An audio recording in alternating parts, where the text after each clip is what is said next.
విశాఖ కేంద్రంగా ప్రకటించిన railway zone కు సంబంధించి పూర్తి సమాచారం మా ఇన్పుట్ ఇన్ఛార్జ్ శ్రీహరి అందిస్తారు. శ్రీహరి. యామిని, ఆంధ్రప్రదేశ్ విభజన చట్టంలో భాగంగా విశాఖ కేంద్రంగా రైల్వే జోన్ ఏర్పాటు చేయాల్సి ఉంది. అయితే ఇప్పటికే 10 ఏళ్లు పూర్తయినప్పటికీ జోన్ ఏర్పడినటువంటి పరిస్థితి లేదు. అయితే జోన్ ఏర్పాటుతో పాటుగా ముఖ్యంగా ఉత్తరాంధ్ర కేంద్రంగా ఇప్పటికే ఉన్నటువంటి వాల్తేర్ డివిజన్ యొక్క ఉనికి కూడా ప్రస్తుతం ప్రశ్నార్థకంగా మారుతోంది. ఎందుకంటే రాయ్గఢ్లో 125 ఎకరాల విస్తీర్ణంలో డిఆర్ఎం కార్యాలయంతో పాటు స్టాఫ్ క్వార్టర్స్ ఇతరత్ర అక్కడ ఏదైతే సౌకర్యాల కోసంగా నిర్మాణాలు చేపట్టేందుకు ఇప్పటికే టెండర్లు కూడా పిలిచారు. సో టెండర్లు పిలవడంతో ప్రస్తుతం జోన్ వ్యవహారం పైన ఒక కొలిక్కి రాకపోగా ప్రస్తుతం ఉన్నటువంటి డివిజన్లోనే రాయ్గఢ్ ఏర్పాటు చేస్తుండడంతో అసలు ప్రస్తుతం ఒక ఉత్తరాంధ్ర వాసుల్లో కావచ్చు, లేకపోతే రైల్వే జోన్ ఏర్పాటు చేసినప్పటికీ కూడా ఆదాయపరంగా తగ్గిపోవడంతో పాటు ఉపాధి అవకాశాలు కూడా కోల్పోయేటువంటి పరిస్థితులు రాబోతున్నాయనేటువంటి ఒక ఆందోళన అయితే వ్యక్తమవుతోంది. సో ముఖ్యంగా జోన్ ఏర్పాటుకు సంబంధించిన విషయంలో గత 5 ఏళ్ల కాలంలో చూస్తే భూమి కేటాయింపుకు సంబంధించి కావచ్చు, కేటాయించినామని చెప్పినటువంటి భూమి విషయంలో అనేక రకాలైనటువంటి సమస్యలు వీటిన్న నేపథ్యంలో ఇది ఒక్క అడుగు కూడా ముందుకు పోలేదు. రైల్వే శాఖ మాత్రం అంటే కేంద్ర ప్రభుత్వం జోన్ ఏర్పాటుకు గ్రీన్ సిగ్నల్ ఇచ్చినప్పటికీ కూడా ఎలాంటి పరిస్థితి అంటే కనీసం చిన్నపాటి టెండర్లు నిర్వహించి ఒక డిఆర్ఎం కార్యాలయానికి సంబంధించి కావచ్చు, లేకపోతే భూమి పూజ కూడా ఇప్పటికీ నోచుకోనటువంటి పరిస్థితులు మనం చూస్తున్నాం. సో ఇలాంటి పరిస్థితుల్లో జోన్ ఏర్పాటుకు సంబంధించినటువంటి విషయంలో ఒక క్లారిటీ వచ్చింది. ఖచ్చితంగా దీని విషయాన్ని ఏర్పాటు చేయబోతున్నాం, ఇంత ముందున్న సమస్యను అధిగమిస్తామని చెప్పి కేంద్రం చెప్తోంది. కానీ జోన్ ఏర్పాటు కంటే ముందే రాయ్గఢ్ డివిజన్ రూపంలో మరొక ముప్పు వస్తున్నటువంటి పరిస్థితుల్లో దీనిపైన కేంద్రంతో ఒకవైపు సంప్రదింపులు జరిపే ప్రయత్నం జరుగుతోంది, మరొక వైపు క్షేత్రస్థాయిలో మాత్రం దీనికి సంబంధించినటువంటి ఆందోళన వ్యక్తమవుతోంది. సో రాయ్గఢ్ డివిజన్ ఏర్పాటు వల్ల జరగబోయేటువంటి ముప్పు ఏంటి, జోన్ విషయంలో దీనికి ఉన్నటువంటి లింక్ ఏంటి కూడా మనం ఒకసారి డిస్కస్ చేద్దాం. మనతో పాటు మా Delhi bureau chief Krishna live లో సిద్ధంగా ఉన్నారు. అలానే నాయుడు కూడా వైజాగ్ నుంచి మనతో పాటు అందుబాటులో ఉన్నారు.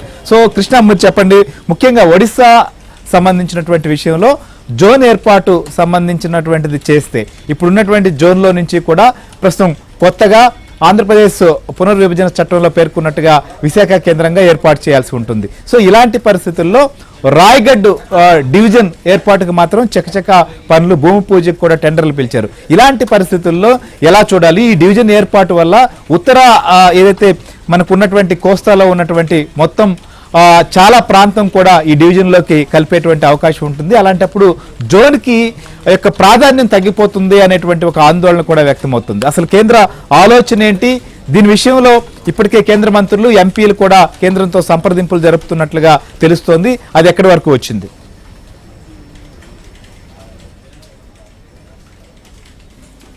శ్రీహరి, మొత్తానికైతే కేంద్ర ప్రభుత్వం విశాఖ కేంద్రంగా దక్షిణ కోస్తా జోన్ ను ఏర్పాటుకు సంబంధించినటువంటి అంశంపైన ఏ మాత్రం కూడా ఉల్కు పలుకు లేదు. పైకి మాత్రం కేంద్ర రైల్వే శాఖ మంత్రి అశ్విని వైష్ణవ్ ఈ వైజాగ్ జోన్ ఏర్పాటు చేస్తున్నాం త్వరలోనే అంటూ చెప్తూ ఉన్నారు. కానీ దానికి సంబంధించినటువంటి కార్యాచరణ మాత్రం ఏమాత్రం కూడా బయటపెట్టలేదు. కానీ ఏపీని వదిలేసి పక్కన ఒడిశా మీద ఎక్కువ ప్రేమ కురిపిస్తున్నారు. అక్కడ రాయ్గఢ్ డివిజన్ కు ఇప్పుడు ప్రభుత్వ అక్కడ రాయ్గఢ్ డివిజన్ ఏర్పాటుకు కేంద్ర ప్రభుత్వం, కేంద్ర రైల్వే శాఖ ఇతోధికంగా సాయం చేస్తుంది, అక్కడ సహకారం అందిస్తుంది.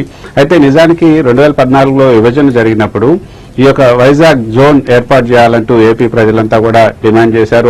ఆ డిమాండ్ లో భాగంగానే ఏపీ విభజన చట్టంలో కూడా ఈ యొక్క వైజాగ్ జోన్ అంశాన్ని ప్రస్తావించారు. కానీ ఆ వైజాగ్ జోన్ ఏర్పాటు చేయకూడదు అంటూ ధర్మేంద్ర ప్రధాన్, ఒడిశాకు సంబంధించినటువంటి బీజేపీ నేత ఎవరైతే ఉన్నారో ధర్మేంద్ర ప్రధాన్ మొదటి నుంచి కూడా ఆయన పట్టుబడుతున్నారు.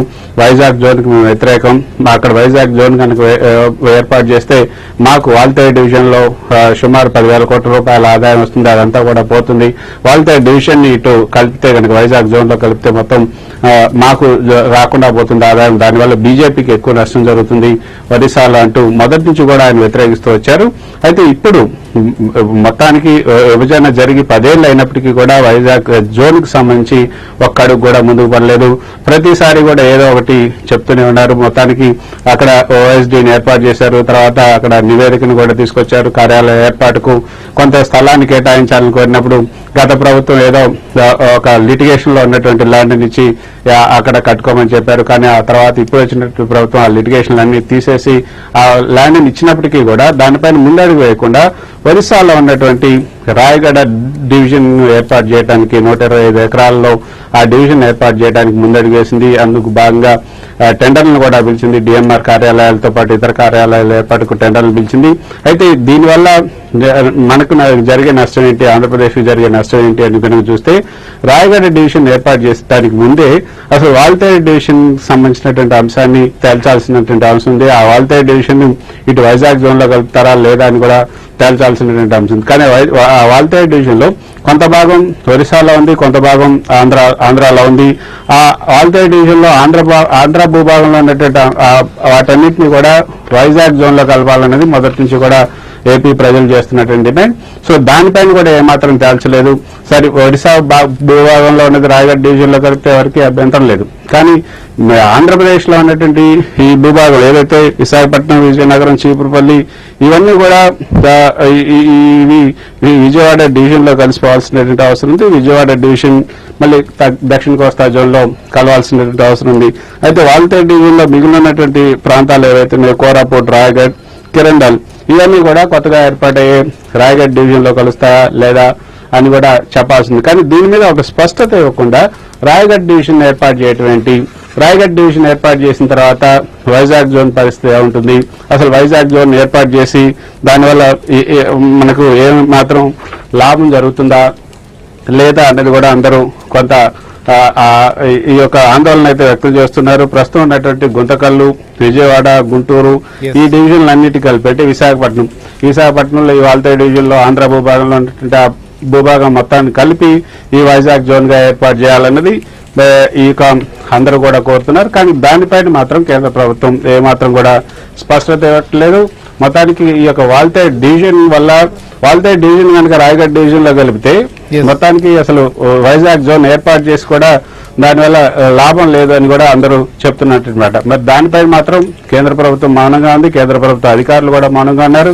ఈ రోజు కూడా కేంద్ర రైల్వే శాఖ అధికారులు కొంతమంది కదిలించినప్పుడు వాళ్ళు చెప్పినటువంటి మాట ఏంటంటే అన్ని సక్రమంగానే జరుగుతాయి, మీరు వెయిట్ చేయండి, మేము వాల్తేరు డివిజన్ ని ఏం చేయాలి, ఎట్లా కలపాలి, ఎంతవరకు రాయగఢ్ డివిజన్ లో కలపాలి, ఎంతవరకు ఈ యొక్క వైజాగ్ జోన్ లో కలపాలని మేము నిర్ణయం తీసుకుంటున్నాం అన్నారు. కానీ ఆ నిర్ణయం తీసుకోకుండా రాయగఢ్ డివిజన్ ఏర్పాటు మాత్రం ఏ విధంగా ముందుకెళ్తారని అడిగినప్పుడు మాత్రం వాళ్ళ నుంచి స్పందన లేదు. పైగా దీనివల్ల ఆదాయంతో పాటు చాలా ఆదాయం పోతుంది, తర్వాత ఉద్యోగాలు కూడా పోయే అవకాశం ఉంటుంది. కొత్త ఉద్యోగాలు వాళ్ళకి ఎక్కువ కల్పించుకోవచ్చు. మన ఇక్కడ ఉన్నటువంటి విశాఖ జోన్ లో ఉన్నటువంటి ఉద్యోగాలు కూడా వాళ్ళకి వెళ్ళిపోయే అవకాశాలు ఉన్నాయన్నది రైల్వే శాఖ అధికారులు కూడా చెప్తున్నటువంటి. ఖచ్చితంగా అధికారులు ఒకవైపు చెప్తున్నా, ఇప్పుడు కేంద్ర మంత్రులు కావచ్చు లేకపోతే ఎంపీలు కూడా దీనిపైన ఒత్తిడి తీసుకొచ్చేటువంటి ప్రయత్నం చేస్తున్నారు. ఆల్రెడీ డిస్కషన్స్ కూడా చేస్తున్నారు. కాబట్టి ఏం జరగబోతుందో కూడా మనం చూద్దాం. ఒకసారి క్షేత్రస్థాయిలో ఇప్పుడు రాయగఢ్ డివిజన్ ఏర్పాటు చేస్తుండటంతో ఉత్తరాంధ్రలో వస్తున్నటువంటి ఒపీనియన్ ఏంటి?